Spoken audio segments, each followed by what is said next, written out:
So hello my friends, Devaun Lennox here, PhotographyPX. In today's video we'll cover the main highlight features and do an overview of Panasonic's G95, also known as the G90 and G91. Do know you can find timestamps and links in the description down below, as well as a pinned comment. And also know this is not a sponsored video. Let's get started. Initially released in the spring of 2019, Panasonic's G95 officially replaces the G85, and it's their latest mid-range model to sit above the GX9 and below the flagship G9 and GH5. Do know this camera is called the G95 in North America, or the G90 in Europe, and the G91 in Asia. Its predecessor was arguably one of the most popular recent releases from Panasonic, namely due to its size and price point, and this new release aims to build on its proven successes. On paper, it promises a larger sensor, updated video capabilities, unlimited recording time, refined autofocus, and updated ergonomics, and it takes inspiration from the higher-end GH5 and G9 cameras in a more affordable and compact package. Panasonic states that they've designed this new camera with content creators and vloggers in mind, and they're aiming it to compete with Sony's A6400, Fujifilm's X-T30, Nikon's Z50, and Canon's EOS RP. Gone is the long-standing 16-megapixel sensor of its predecessor. Instead, it now features a 20.3-megapixel live MOS sensor without an optical low-pass filter and the latest Venus engine processor. This is a similar configuration as the flagship G9. With this new setup, however, the camera is now properly oriented for large format printing and heavy cropping during post-processing. Panasonic's also updated and refined the camera's auto-white balance and color science with this new model, and the camera delivers even more pleasing and natural rendering. Plus, they've added both the AWB-C and AWB-W options, increasing accuracy under certain lighting conditions. New for this release is the popular L monochrome D profile, in addition to the standard suite of color profiles. The camera also provides continuous shooting speeds of 9 frames per second without autofocus or live view, and 6 frames per second with continuous AF and tracking. These are the same figures as the predecessor, and the buffer depth also remains the same at 30 raw images or 600 plus JPEGs before slowing. On the video front, it shoots 4K UHD video up to 30 frames per second and 1080p full HD video up to 60 frames per second, just like the predecessor. However, Panasonic's added the high-speed video mode, which shoots 120 FPS full HD videos rendered in camera to 30 frames per second. Otherwise, it offers largely the same video capabilities to its predecessor. In this case, it still shoots the MP4 format via H.264 compression with data rates of 100 megabits per second for 4K and 28 megabits per second for full HD, and it still supplies an 8-bit 420 signal. The camera does, however, have a slight crop. In this case, shooting in 4K results in a 1.26 times crop, a subtle increase over the predecessor's 1.1 times crop, but shooting in 1080p does so at full sensor width. Nevertheless, this crop in 4K will reduce the camera's field of view and alter the attached focal length, so it's essential to consider this when filming in 4K. Otherwise, the camera obtains zebras for highlight warning and clipping indication. But arguably, the biggest improvement over the G80 is the removal of the 30-minute clip limit. Instead, this camera now offers unlimited recording time, a key selling point outside of the new sensor. Panasonic's also included the V-Log-L, their light profile, pre-installed on this camera. Shooting in this profile captures a flat and neutral gamma that increases the camera's dynamic range to 12 stops, and it's ideal when shooting in highly contrasting scenes as it preserves more details in both shadows and highlights. The camera also obtains both the Cine-like D and Cine-like V profiles, which increase its dynamic range and makes the footage more suitable for post-processing. The camera also outputs a clean 8-bit 422 4K signal via HDMI for use with external recorders or monitors. Low-light performance remains mostly unchanged from the predecessor, which is great considering the increase in sensor size. It features a native ISO range from ISO 200 to 25,600, and users can still expect usable images up to ISO 3200 or 6400 with minor post-processing.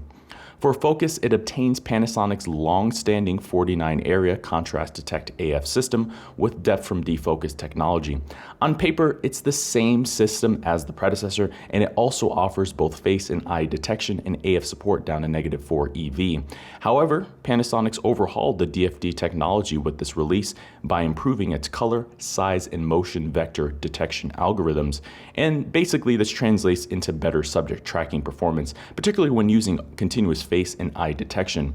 Panasonic's DFD is acclaimed for its speed and responsiveness when shooting stills, quickly focusing in as little as 0.07 seconds. But even so, the G80 wasn't great when using continuous AF, and it tended to back focus and lose track of subjects. However, with this release, Panasonic seemed to resolve many of these issues. The camera also obtains several manual focusing aids to help when manually focusing. These include focus peaking, the MF guide, touch MF assist, and focus magnification. For displays, it obtains the same OLED live viewfinder with a resolution of 2.36 million dots, 0.74 times magnification, and 60 Hz refresh rate as the predecessor. It also features a 3-inch vari-angle TFT touchscreen LCD, now with a resolution of 1.24 million dots. This is a 16% improvement in resolution over the predecessor's 1.04 million dot display. But otherwise, the displays are mostly unchanged, and its free angle articulation remains quite versatile, particularly for hybrid shooters. Physically, the camera obtains several design refinements from the flagship G9, but in a smaller and lighter body. In this case, it now weighs 484 grams body alone, a 6% increase over the predecessor. Nevertheless, it's not a substantial enough change to notice this difference in hand, and the camera remains exceptionally lightweight for the class, and it still provides DSLR-styled controls and ergonomics, the vast majority of which fall on the right side of the camera, making one-handed operation quite comfortable and seamless. But it does have a slightly deeper grip, which is now more comfortable and well suited for those with large hands. Additionally, the camera uses a full magnesium alloy and die-cast frame, which provides full weather sealing. It also makes the camera exceptionally rugged, tough, and freeze-proof, and this construction ultimately becomes a key selling feature over other mid-range cameras at this price point. Otherwise, little has changed over the G80 in this regard. The camera also has 5-axis in-body stabilization, E-stabilization for video, the IS lock feature, a built-in flash, a microphone input, a headphone output. It now supports both charging and continuous power via USB. It has the live composite mode, HDR, built-in panorama, multi-exposures, Panasonic's full suite of 4K modes including burst, pre-burst, and start-stop. It has the 4K live cropping feature, a 2x digital teleconverter, post-focus and focus stacking. It has several bracketing options. It has a built-in intervalometer for time lapses or stop motion animation. It also has sequence composition, a fully silent electronic shutter, and Wi-Fi and Bluetooth low energy connectivity. In the end, Panasonic's G95/G90/G91 proves they're committed to developing the Micro Four Thirds ecosystem, and despite the onslaught of several mirrorless full-frame releases over recent years, it doesn't appear that they've moved on just yet. As a package, the G95 truly builds on the successes of the G85, and it's an excellent addition to the lineup and a capable hybrid camera. It obtains much of the high-end professional level features from both the GH5 and G9 in a smaller, easier to use package. Sure, it's more of an evolution in the lineup, but the steady refinements here have created one of the better current mid-range mirrorless cameras and a strong all-rounder. So there you have it, my friends. There are the highlights in the overview of Panasonic's G95/G90/G91.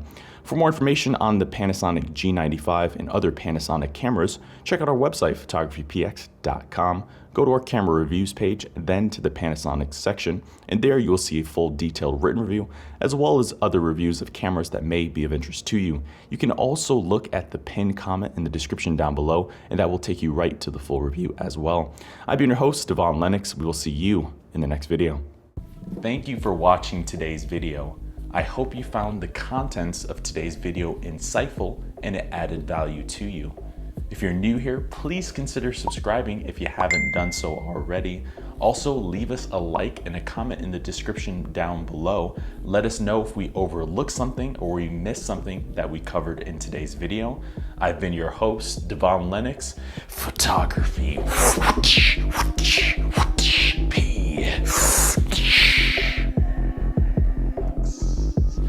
photographypx.com.